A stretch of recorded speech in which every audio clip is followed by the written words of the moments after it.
Hello बच्चों, आशा करता हूँ आप सभी अच्छे होंगे।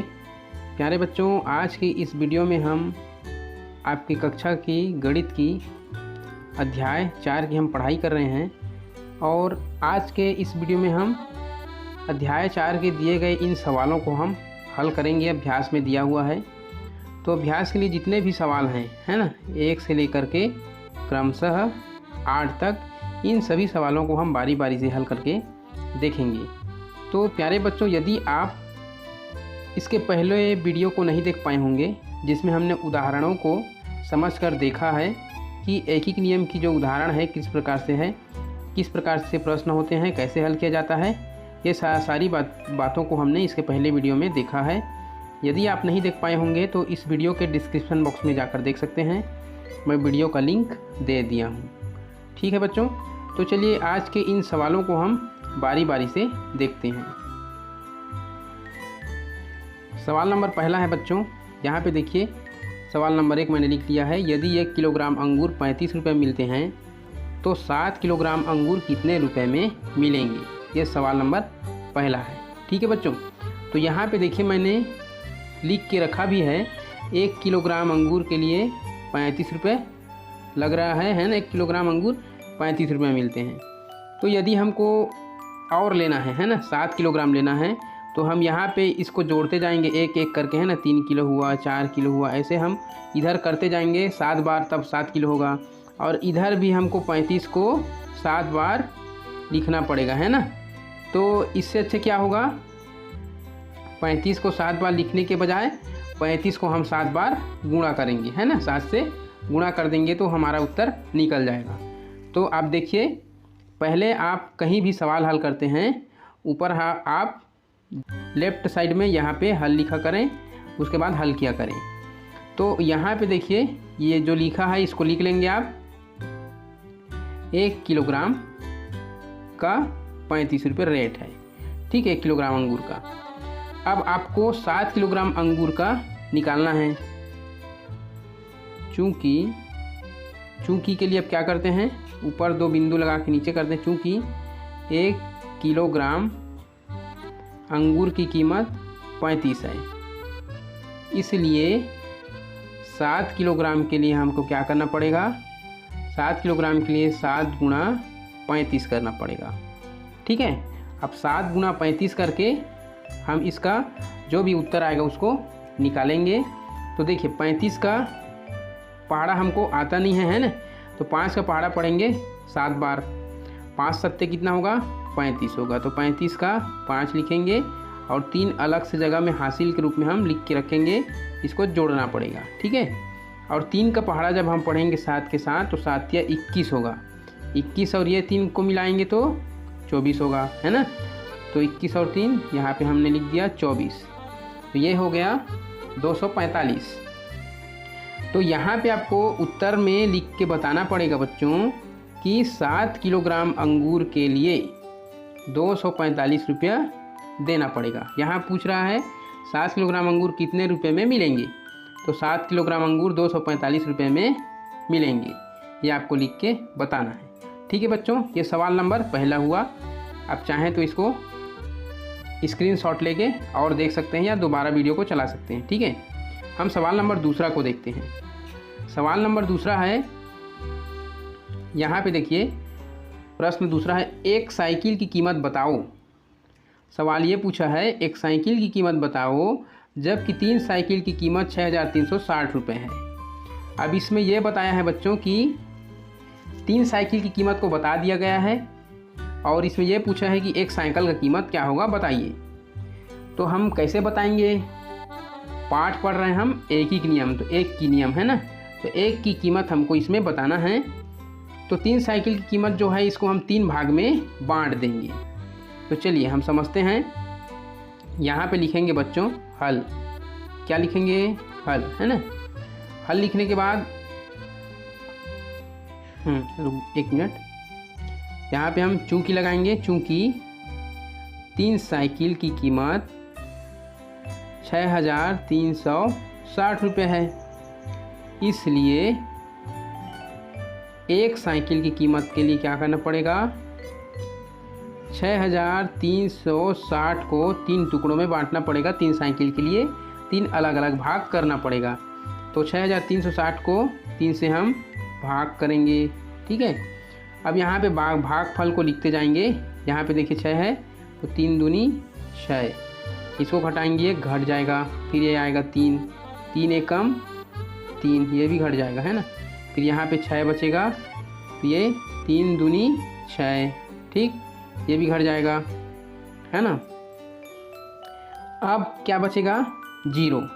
तो इस 0 को 3 का पहाड़ा हम 0 बार पढ़ेंगे, तब ये 0 भी कट जाएगा, है ना। ये थोड़ा सा जगह कम पड़ रहा है इसलिए 1 मिनट ना।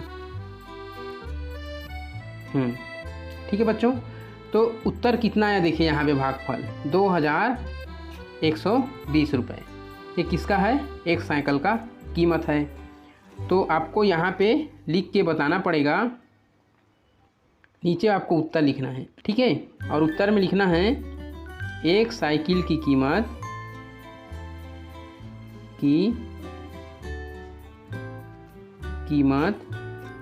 2120 रुपये, ठीक है। ये है एक साइकिल की कीमत। ठीक है बच्चों, ये सवाल नंबर दूसरा हुआ। सवाल नंबर तीसरे पे चलते हैं। सवाल नंबर तीसरा क्या है हमारा, सवाल नंबर तीसरा है, यदि एक मजदूर 7 दिनों में 385 रुपये मजदूरी लेता है, 12 दिनों में कितनी मजदूरी लेगा, ये सवाल है। अब इसमें यह बताया है कि 7 दिन का बता दिया है, 7 दिन में इतना लेता है, और 12 दिनों में कितना लेगा ये हमको जानना है। तो हम कैसे करेंगे, एक ही नियम से जानेंगे, है ना। एक ही नियम मतलब एक की नियम, अर्थात एक दिन की कितना मजदूरी ले रहा है उसको हम जानेंगे पहले, उसके बाद हम पूरे को बताएंगे 12 दिन का, ठीक है। तो यहाँ पे बच्चों सबसे पहले आप हल लिखिए, है ना, हल लिखिए। और यहाँ पे चूँकि 7 दिन की मजदूरी कितनी है, 385 है, ठीक है। 7 दिन की 385 है, और 12 दिन का क्या करना है हमको, ज्ञात करना है, प्रश्नवाचक चिन्ह, ठीक है। यहाँ पे आप चूँकि मत लिखिए, यहाँ पे क्या लिखिए, दिया है लिखिए, है ना, जो प्रश्न में दिया गया है, ठीक। अब इतना दिया हुआ है। अब आएगा चूँकि, चूँकि 7 दिन की मजदूरी 385 रुपये है, ठीक है। तो एक दिन की, है ना, तो एक दिन की मजदूरी क्या होगी, तो हम क्या करेंगे, 385 और भाग करेंगे 7 से, ठीक है। अब 7 से भाग करेंगे तो जो भी उत्तर आएगा वो क्या होगी, एक दिन की मजदूरी होगी। तो चलिए मैं आपको यहाँ पे बता देता हूँ, 385 भाग 7, ठीक है। मैं यहाँ पे 385 भाग 7, ठीक है। तो 7 पंचे 35, यहाँ घटाएंगे बचेगा 3, यहाँ पे आएगा 5, 7 पंचे 35, ठीक है बच्चों। ये हमने भाग कर दिया। उत्तर कितना आया, 5, सॉरी उत्तर कितना आया, 55। तो ये 55 रुपये जो है एक दिन की मजदूरी है। क्या है, एक दिन की मजदूरी है। तो इस एक दिन की मजदूरी है। अब हम क्या करेंगे, हमको सवाल में क्या पूछा है, हमको सवाल में पूछा है 12 दिन की मजदूरी कितना लगेगा, है ना, 12 दिनों में कितना मजदूरी लेगा। ये तो एक दिन का हुआ ना 55 रुपये। तो 12 दिन के लिए क्या करना पड़ेगा, या तो 55 को 12 बार जोड़ना पड़ेगा, और यदि हम एक ही संख्या को बार बार जोड़ते हैं तो वहाँ पे क्या होती है प्रक्रिया, गुणा की प्रक्रिया लागू होती है। तो या तो 55 को 12 बार जोड़ेंगे या 55 को 12 से गुणा करेंगे, ठीक है। तो यहाँ पे हम गुणा कर लेते हैं। पहले हम लिख देंगे यहाँ पे हल जो लिखे थे 7 दिनों की, है ना, 7 दिनों की 385 रुपये। तो एक दिन की कितना हुआ, 55 रुपये, है ना। हमने भाग करके देखा भी 55 रुपये। इसलिए 12 दिनों के लिए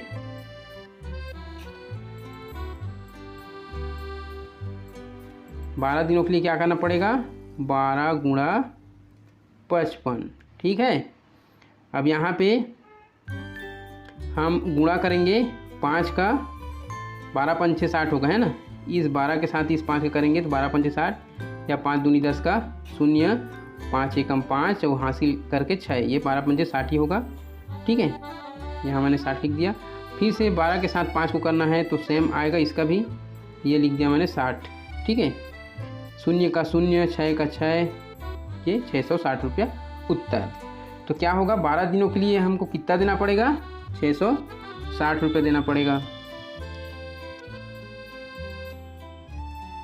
ठीक है बच्चों, सवाल नंबर 3 हल हो गया। हम आगे चलते हैं सवाल नंबर 4 पे, ठीक है। सवाल नंबर 4 को देखिए बच्चों, हम सवाल नंबर 4 में आ गए हैं। 3 लीटर पेट्रोल की कीमत 228 रुपये है, तो 8 लीटर पेट्रोल के कितने रुपए देने होंगे। जस्ट ऊपर में जो सवाल हम अभी देखे हैं उसी प्रकार से ये सवाल है। यहाँ पे 3 लीटर का बता दिया गया है और 8 लीटर का हमको जानना है।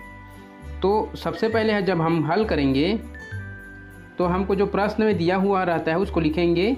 यहाँ पे 3 लीटर पेट्रोल का कीमत दिया है 228 रुपये, तो 1 लीटर का कितना होगा, 1 लीटर का कितना होगा 228, इसको भाग कर देंगे 3 से, 3 भाग करेंगे तो हमको पता चल जाएगा कि 1 लीटर का कितना मिला है। तो 3 सत्ते 21, ठीक। और यहाँ पे 22 में से 21 घटेगा तो 1 बचेगा, ठीक है। और 8 को नीचे उतार लाएंगे, 3 का पहाड़ा पड़ेंगे, 3 छके 18, तो 1 लीटर पेट्रोल कितने रुपए पड़ रहा है, 76 रुपये, 76, ठीक है। 1 लीटर पेट्रोल है वो 76 रुपये पड़ रहा है। तो हम यहाँ पे लिख देंगे 1 लीटर पेट्रोल 76 रुपये पड़ रहा है। यहाँ पे 1 लीटर पेट्रोल 76 रुपये, ठीक है। अब क्या करना है, 8 लीटर पेट्रोल कितना में मिलेगा, कितने रुपए देने होंगे, ठीक। तो यहाँ करेंगे, इसलिए 8 लीटर के लिए क्या करना पड़ेगा, 8 लीटर पेट्रोल के लिए 8 और गुणा 76 करना पड़ेगा, सॉरी 75 हो गया है ना, 8 गुणा 76 करना पड़ेगा, या 76 को 8 से गुणा करना पड़ेगा। और जो भी उत्तर आएगा 8 छिक्का 48 का 8, ठीक है। 8 छिक्का 48 का 8 हासिल 4 अलग से लिख लेंगे। अब 8 का 7 से गुणा करेंगे, 8 सत्ते 56, 56 और 4 कितना हो जाएगा 60, ठीक है। तो यहाँ पे मैं लिख दिया 60, ये हो गया 608 रुपये, ठीक है। कितने लीटर के लिए, 8 लीटर पेट्रोल के लिए हमको 608 रुपये देने पड़ेंगे। तो ये हो गया हमारा उत्तर हल, प्रश्न नंबर 4 का हल हो गया और उत्तर आया 608 रुपये, ठीक है बच्चों। सवाल नंबर 5 की ओर चलते हैं। ये बच्चों, हम सवाल नंबर 5 में आ गए हैं और सवाल नंबर 5 है, यदि 5 किलोग्राम शक्कर का मूल्य 180 रुपये है तो 360 रुपये में कितने किलोग्राम शक्कर खरीदी जा सकती है। ये हमारा सवाल नंबर 5वां है। तो चलिए इसको भी देख लेते हैं, सवाल नंबर 5 को, ठीक है। यहाँ पे हम लिखेंगे बच्चों हल, क्या लिखेंगे, हल लिखेंगे, ठीक है। हल 5 दिया, जो भी दिया हुआ है उसको लिखेंगे।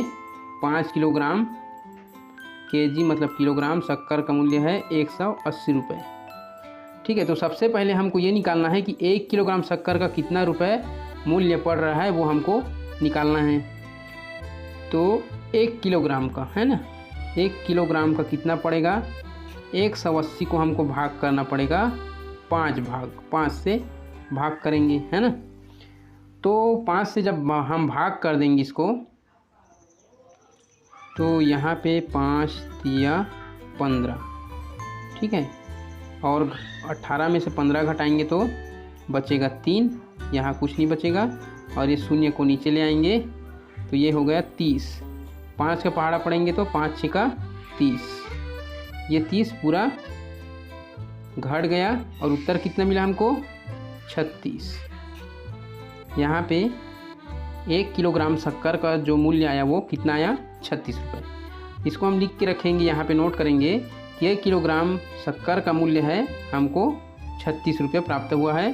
तो यहाँ हम लिख देंगे 36।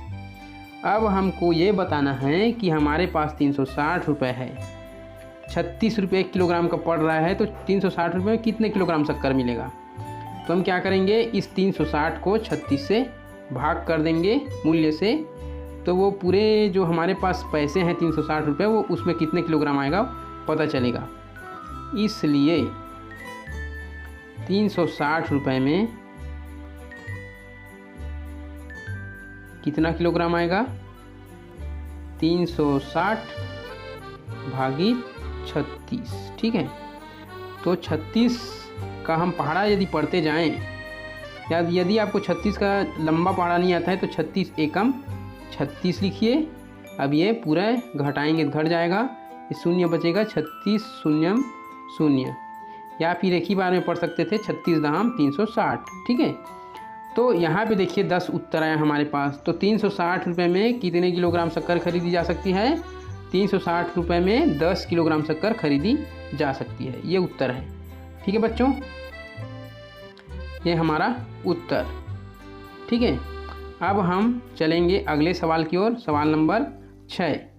तो सवाल नंबर 6 है बच्चों, 16 मिलीलीटर दूध से 200 मिलीलीटर धारिता वाले कितने कप भरे जा सकते हैं। देखिए यहाँ पे दूध का चित्र मैंने लगाया हुआ है और यहाँ पे 200 ml वाले कप भी रखा हुआ है। 200 मिलीलीटर धारिता वाले कप यहाँ पे मैंने एक रखा है। तो ऐसे ही कितने कप को भर सकते हैं, है ना। सवाल ये है कि इस प्रकार से हम ऐसे ही कितने कप भर सकते हैं 16 ml दूध से। तो 200 ml इसमें भर देंगे एक कप में, तो कितना बचेगा, 1400 बचेगा। फिर 200 निकाल देंगे तो 1200 बचेगा, फिर 200 निकाल देंगे तो इस प्रकार से कम होते जाएगा, 200 कम हो रहा है, अर्थात इसमें हमको क्या करना पड़ेगा, भाग करना पड़ेगा। तो सवाल नंबर 6, सवाल नंबर 6 देखते हैं, है ना। यहाँ पे हम हल लिख लेंगे, हल लिखेंगे, ठीक है।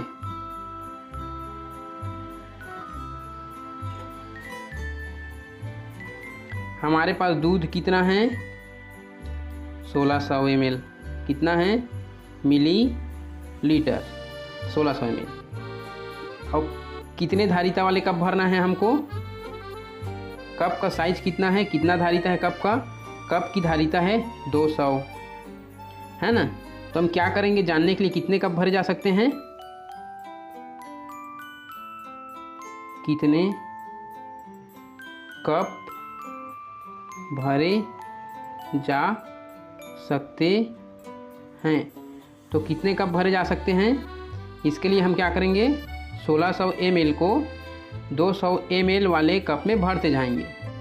ये 200 ml वाले यदि एक कप में भरेंगे तो इसमें से 200 हम कम करेंगे, ठीक है।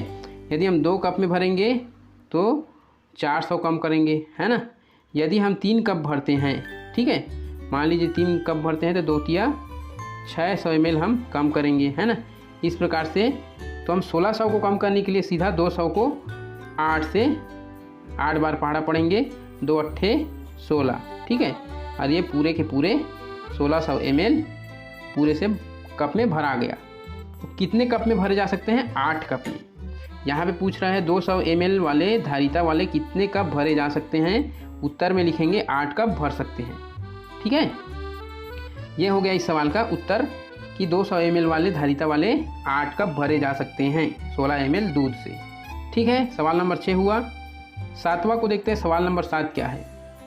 सवाल नंबर 7 है बच्चों, 15 रुपये में 3 कलम खरीद सकते हैं, 15 कलम खरीदने के लिए कितने रुपए देने पड़ेंगे, ठीक।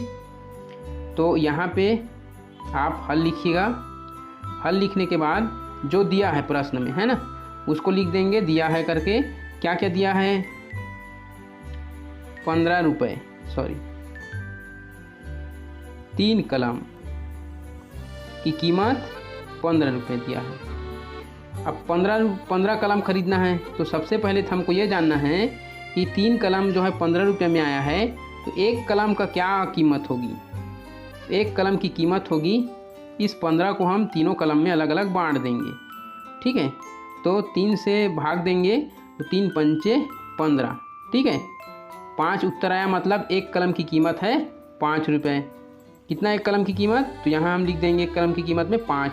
ठीक है, अब क्या करना है, इसलिए 15 कलम खरीदने के लिए हमको क्या करना पड़ेगा, 5 बार 15 बार जोड़ना पड़ेगा 5 को, है ना। इसलिए 15 कलम खरीदने के लिए 5 को 15 बार गुणा करना पड़ेगा। ठीक है, और 15 पंचे कितना होता है, 75। ये उत्तर आया। ठीक है बच्चों, 15 कलम खरीदने के लिए हमको 75 रुपये देने पड़ेंगे। और यहाँ आपको उत्तर में लिख के भी बताना रहेगा, है ना। 15 कलम के लिए 75 रुपये देना पड़ेगा। ठीक है, ये आपको लिखना है। ये सवाल नंबर 7 हुआ। सवाल नंबर 8वां देखते हैं क्या है। सवाल नंबर 8वां को देखिए, समझिए आप। 5 पेंसिलों का एक पैकेट 13 रुपये मिलता है, वैसे ही 10 पेंसिलों का एक पैकेट 25 रुपये मिलता है। बताओ किस पैकेट में प्रति पेंसिल मूल्य कम है। ये सवाल ये पूछ रहा है बच्चों, यहाँ पे 5 पेंसिल का एक पैकेट है, यहाँ पे पैकेट दिख रहा है आपको, इसमें 5 पेंसिल है और ये 13 रुपये मिलता है। ठीक है, एक और पैकेट है जिसमें 10 पेंसिल है, वो 25 रुपये मिलता है। तो कौन से पैकेट में कौन सा वाला जो पैकेट है वो सस्ता पड़ेगा, 10 वाला पेंसिल वाला पैकेट सस्ता पड़ेगा या 5 पेंसिलों का पैकेट है वो सस्ता पड़ रहा है, ये आपको बताना है। ठीक है बच्चों, तो ये सवाल नंबर 8 है, आपके लिए है, ये होमवर्क है समझिए, और इसको आपको करके दिखाना है, ग्रुप में आपको भेजना है। ठीक है, ये आपके लिए होमवर्क है, आप करके बताएंगे, कमेंट करके बताएंगे, इसका उत्तर इतना आएगा। ठीक है बच्चों, तो आज के लिए बस इतना ही। अगली वीडियो में मिलेंगे, हम एक नए वीडियो के साथ में मिलेंगे अगली बार। तो आज के लिए बस इतना ही। आप वीडियो से लगातार बने रहे, इसके लिए आपको थैंक यू सो मच।